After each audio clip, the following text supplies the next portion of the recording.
ಕನ್ನಡ ನಾಡು, ಇದು ಕನ್ನಡಿಗರ ನಾಡಿಮಿಡಿತ.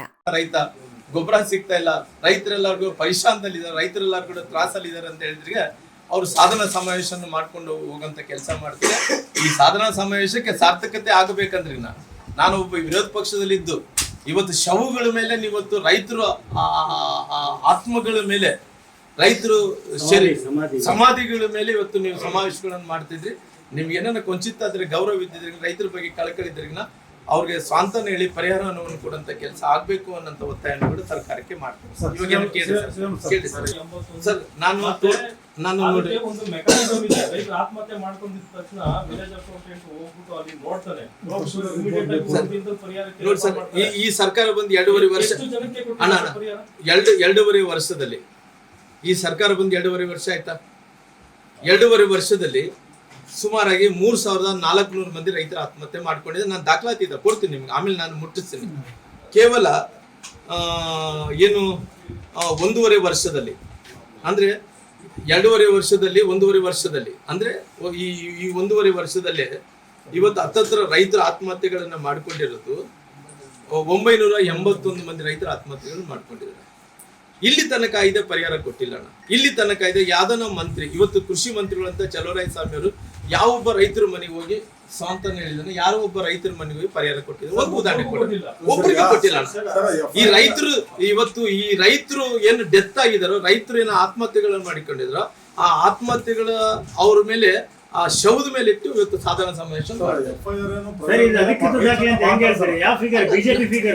BJP figure detail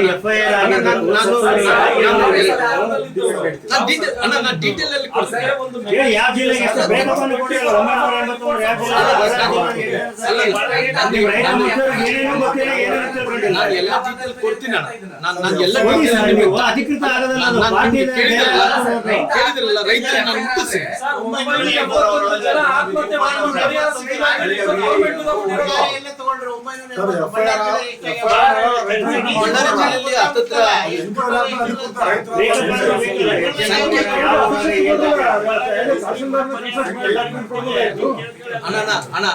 ಅಣ್ಣ ನೀವು ಒಂದು ಕೆಲಸ ಮಾಡ್ರಿಪ್ಪ, ನಾನು ಹೇಳೋದು ನನಗೆ ತಪ್ಪು ಅನಿಸಿದೆ ಅಂತೇಳಿ ನಿಮ್ ಮನಸ್ಸಲ್ಲಿ ಅನಿಸಿದ್ರೆ ನಾನು ವೆರಿ ಕ್ಲಿಯರ್ ಆಗಿ ಹೇಳ್ತಾ ಇದ್ದೀನಿ. 981 ಮಂದಿ ರೈತರು 981 ಮಂದಿ ರೈತರ ಆತ್ಮಹತ್ಯೆಗಳು ಮಾಡ್ಕೊಂಡಿದ್ದಾರೆ ಅಂತ ಹೇಳಿ ನಾನು ಹೇಳ್ತಾ ಇದ್ದೀನಿ. ಅಕಸ್ಮಾತ್ ಸರ್ಕಾರ ಉಳಿದಿದ್ದಲ್ಲ, ಸರ್ಕಾರ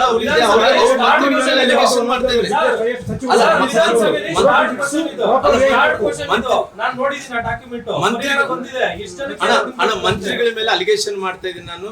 ಅವ್ರು ಯಾರ ಮನೆಗೆ ಹೋಗಿಲ್ಲ, ಯಾರಿಗೆ ಸ್ವಾಂತನ ಹೇಳಿಲ್ಲ, ಯಾರಿಗೆ ಪರಿಹಾರ ಕೊಟ್ಟು ಮಂತ್ರಿಗಳ ಮೇಲೆ ಸರ್ಕಾರದ ಮೇಲೆ ಅಲಿಗೇಷನ್ ಮಾಡ್ತಾ ಇದ್ದಾರೆ. ರಾಮ್ಲು ಹೇಳೋದು ತಪ್ಪು ಅಂತ ಹೇಳಿದ್ರೆ ಅವ್ರು ಪ್ರೂವ್ ಮಾಡ್ಲಿಲ್ಲ. ರಾಮ್ಲು ಹೇಳೋದು ತಪ್ಪು. ಕೃಷಿ ಸಚಿವ ಜಿಲ್ಲೆಯಲ್ಲಿ ಮಾಹಿತಿ ಎಷ್ಟೇ ನೀವು ಆಧಾರ್ ಕಾರ್ಡು ಈ ಕಾರ್ಡು ಲಿಂಕ್ ಮಾಡ್ಬೇಕಂದ್ರೆ ಕೂಡ ಮೋಸ ಮಾಡೋ ಮಂದಿ ಇದ್ದೇ ಇರ್ತಾರೆ ಅಂತೇಳಿ ನಾವು ಅರ್ಥ ಮಾಡ್ಕೋ. ಎಲ್ಲಿ ತನಕ ಮೋಸ ಹೋಗಂತ ಮಂದಿ ಇರ್ತಾರೋ ಅಲ್ಲಿ ತನಕ ಮೋಸ ಹೋಗಂತ ಮನುಷ್ಯರು ಇದ್ದೇ ಇರ್ತಾರೆ. ಯಾಕಂದ್ರೆ ಇವತ್ತು ನಮಗೆ ಯಾಕಂದ್ರೆ ಬೇರೆ ಬೇರೆ ನಾವು ಜಿಲ್ಲೆಗಳಲ್ಲಿ ನೋಡ್ತೀವಿ, ನಮ್ಮ ಜಿಲ್ಲೆಯಲ್ಲಿ ಕೂಡ ಎಂಕ್ವೈರಿ ಮಾಡ್ತಾ ಇದ್ವಿ. ರಾಷ್ಟ್ರೀಯ ಉದ್ಯೋಗ ಖಾತೆಯಲ್ಲಿ ಎಲ್ಲ ಡಾಕ್ಯುಮೆಂಟೇಶನ್ ಇದ್ದಂತ ಟೈಮಲ್ಲಿ ಕೂಡ ಮೋಸಗಳಾಗ್ತಾ ಇದಾವೆ. ಯಾಕಂದ್ರೆ ಇವತ್ತು ಒಂದು ನಮಗೆ ನೀವು ಹೇಳಿದಂತ ಪ್ರಶ್ನೆ ಏನಪ್ಪಾ ಅಂದ್ರೆ, ಅಣ್ಣವ್ರೆ ಡೀಲರ್ಸ್ ಬರುತ್ತೆ, ಕಂಪನಿಗಳಿಂದ ಡೀಲರ್ಸ್ ಬರುತ್ತೆ, ಡೀಲರ್ಸ್ನಿಂದ ಅಂಗಡಿಗಳಿಗೆ ಹೋಗ್ತಾವ, ಅಂಗಡಿಗಳಿಗೆ ರೈತರಿಗೆ ಹೋಗ್ಬೇಕು, ಯಾರು ಸೊಸೈಟಿಗೆ ಹೋಗ್ಬೇಕು, ಇದರಲ್ಲಿ ಫೆಡರೇಷನ್ಗೆ ಹೋಗ್ಬೇಕು. ಈ ರೈತರು ನಾವು ಗೊಬ್ಬರ ತಗೊಂಡಂತ ಟೈಮಲ್ಲಿ ದಾಖಲಾತಿ ನೋಡಿಸ್ಬೇಕಂದ್ರೆ ಇವತ್ತು ಯಾರು ಅಂಗಡಿ ಮಾಲೀಕರು ಏನಿದಾರೋ ಅವರು ಕೆಲವು ಸಂದರ್ಭದಲ್ಲಿ ಖರೀದಿ ಮಾಡ್ಕೊಂಡು, ಏನಂದ್ರೆ ನಾವು ಒಂದು ಉದಾಹರಣೆಗೆ ರೈಲ್ವೆ ಗೋಡನ್ ಬರ್ತಾವ, ರೈಲ್ವೆ ಗೋಡನ್ ಬಂದ ಅಲ್ಲಿಂದ ನಾವು ಎತ್ಕೊಳ್ಬೇಕಂದಂತ ಟೈಮಲ್ಲಿ ಕೆಲವು 15 ಲಾರಿ ಕೊಟ್ಟರೆ ಅಂದ್ರೆ 12 ಲಾರಿ ಕೊಡ್ತಾನ, 10 ಲಾರಿ ಕೊಡ್ತಾನ, 10 ಟನ್ 15 ಟನ್ ಕೊಡೋದ್ರ 10 ಟನ್ ಕೊಡ್ತಾನೆ. ಬಾಕಿ ಏನಿದೆ ಹೋಗಿರ್ತಕ್ಕಂಥ ಗೊಬ್ಬರ ನೇರವಾಗಿ ರೈತರ ಮುಖಾಂತರ ಹೋಗ್ಬೇಕಲ್ಲ, ರೈತರು ಕೂಡ ಇದರಲ್ಲಿ ಶಾಮೀಲ್ ಇದ್ರು ಅಂತೀರಾ? ಅಲ್ಲ, ರೈತರು ಎಂತ ಪರಿಸ್ಥಿತಿ ನೋಡಿ ಸರ್, ಎಂತ ಪರಿಸ್ಥಿತಿಯಲ್ಲಿ ರೈತರಿಗೆ ಮೋಸ ಆಗ್ತಾ ಇದೆ, ರೈತರಿಗೆ ಮೋಸ ಆಗ್ತಾ ಇದೆ. ರೈತರು ಅಮಾಯಕರಿದಾರ, ರೈತರ ಜೀವ ಕಳ್ಕೊಂತ ಇದಾರ. ಇವತ್ತು ರೈತರಿಗೆ ಸಿಗಬೇಕಾದಂತ ಸವಲತ್ತು ಎಷ್ಟು ಡಿಮ್ಯಾಂಡ್ ಇತ್ತು, ಎಷ್ಟು ಸಪ್ಲೈ ಆಗಿದ್ರಿಗಿನ ಅದು ಯಾರು ಕೂಡ ಇವತ್ತು ರೈತರು ಬರ್ತಿದ್ದಲ್ಲ. ಇವತ್ತು ಡಿಮ್ಯಾಂಡ್ ಜಾಸ್ತಿ ಇದೆ, ಸಪ್ಲೈ ಕೂಡ ಕಡಿಮೆ ಆಗ್ತಿರೋ ಕಾರಣ ಇವತ್ತು ರೈತರು ಬೀದಿಗಿಳಂತ ಕೆಲಸ ಮಾಡ್ತಾರೆ, ರೈತರ ಆತ್ಮಹತ್ಯೆಗಳು ಮಾಡ್ಕೊಂತ ಇದ್ದಾರೆ. ಸರ್ ಈ ರೈತರ ಸಮಗ್ರ ಸುದ್ದಿಗಳಿಗಾಗಿ ತಪ್ಪದೆ ನೋಡಿ ಕನ್ನಡ ನಾಡು ವಾಹಿನಿ. ಸಬ್ಸ್ಕ್ರೈಬ್ ಮಾಡಿಕೊಳ್ಳಲು ಕೂಡಲೇ ಪಕ್ಕದಲ್ಲಿ ಕಾಣುವ ಬೆಲ್ ಐಕಾನ್ ಕ್ಲಿಕ್ ಮಾಡಿ ನೋಟಿಫಿಕೇಶನ್ ಪಡೆಯಿರಿ.